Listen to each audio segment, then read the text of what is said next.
Cuba Información.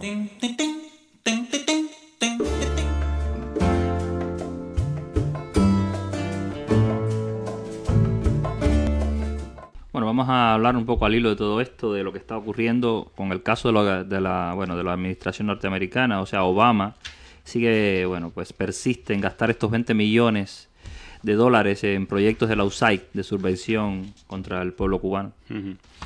Bueno, 20 millones de dólares, nada más y nada menos. Creo que este año ya llegaban a 21 millones, son 20 millones y pico, casi 21 millones de dólares para los grupos de la disidencia interna en Cuba, en unos programas para los que se utiliza el eufemismo de programas para promover la democracia en Cuba.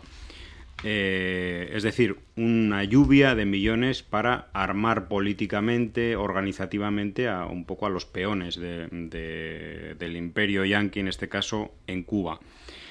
La USAID, hay que repetirlo, es la Agencia de Cooperación Internacional de Estados Unidos. ¿Qué hace la Agencia de Cooperación Internacional de un país que se supone que tiene que servir para dar ayuda a la cooperación, ayuda humanitaria, ayuda de emergencia, etcétera, etcétera? Es decir, dar apoyo desde un país del norte a un país del sur a sus poblaciones para salir de determinadas situaciones difíciles o de pobreza o de necesidad. ¿Qué hace? Dando 20 millones de dólares o 21 este año casi a grupos que lo que tratan es de derrocar un sistema político, social, económico, en este caso incómodo para el imperio, ¿no? Bueno, pues hay que recordar que estos 20 y pico millones de dólares estaban congelados por el Senado de Estados Unidos porque el presidente John Kerry, no del Senado, sino de la Comisión de Relaciones Exteriores del Senado, había propuesto suspender la entrega del dinero a la USAID por parte del gobierno de Estados Unidos el día 1 de abril. Y los argumentos a mí me han parecido bastante curiosos, ¿no? Que dice, por ejemplo, que una buena parte de este dinero, desde luego, se malgasta porque en muchas ocasiones este dinero no va directamente a los grupos de la disidencia interna, porque a veces es difícil hacerles llegar el dinero, sino que va a contratistas norteamericanos que a su vez le hacen llegar los equipos a los grupos estos de la disidencia interna. Ahí se pierde una buena cantidad de dinero. Otras veces son pagos directamente a grupos de la extrema derecha, a grupos de Miami, a grupos de la mafia cubanoamericana de Miami, que supuestamente son intermediarios también con la disidencia interna. Y también se quejaba John Kerry de que al final muchos de los equipos que son comprados con estos 20 y pico millones, muchos de los equipos de telecomunicaciones, etcétera, acaban confiscados por el Estado cubano y lo único que sirven es para financiar, para equipar a los órganos de la seguridad del Estado con equipos de alta tecnología en Internet, en telecomunicaciones, en teledifusión, etcétera, ¿no?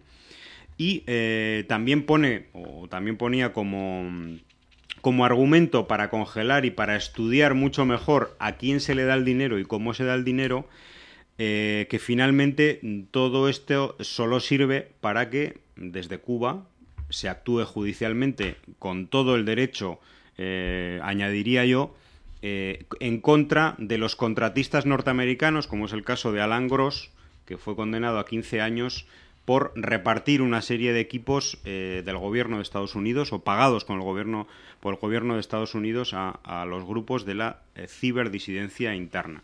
Y bueno, pues por todas estas razones y por otras estaban congelados estos fondos y finalmente, bueno, pues nos llega la noticia de que han sido aprobados y que van para adelante, ¿no?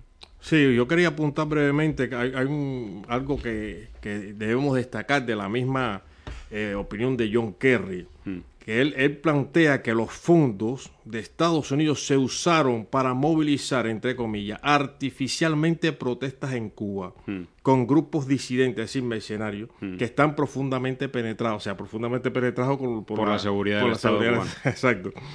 Y entonces habla de que penetrado hasta el punto de que el dinero de los Estados Unidos para esos grupúsculos pues de hecho, dice John Kerry, está ayudando a financiar los órganos de seguridad del Estado cubano.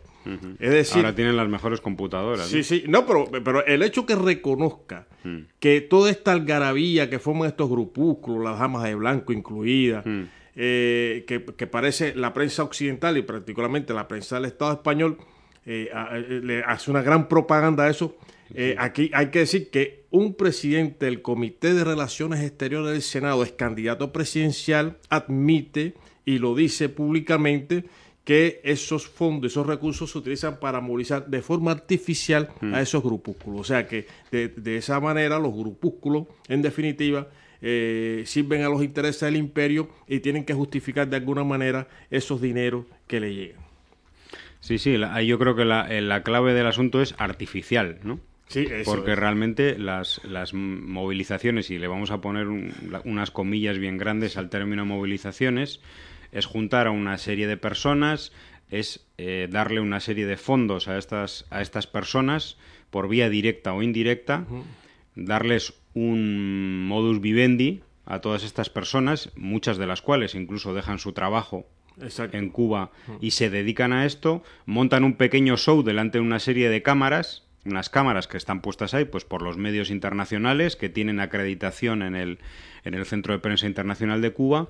Finalmente esto llega a los medios internacionales, pero la población cubana no se entera, ni se entera, ni te quiero decir, ni le da ninguna importancia porque realmente no llega a nadie, ¿no? De verdad que es ridículo y es también bastante fascineroso cuando hablan de independientes, reporteros independientes. Dice, bueno, ¿independiente de quién? ¿De qué? Independientes de los 21 millones de dólares que hay detrás, ¿no? Claro, y el mismo Obama confiesa que los llamados programas por la democracia han sido utilizados para llamar la atención internacional hacia los activistas. O sea, que recluta, financia, orienta, promociona, o sea, fuera de cosa. Es decir, que es todo diseñado, monitoreado, amamantado, pudiéramos decir, desde los centros de poder del imperialismo norteamericano.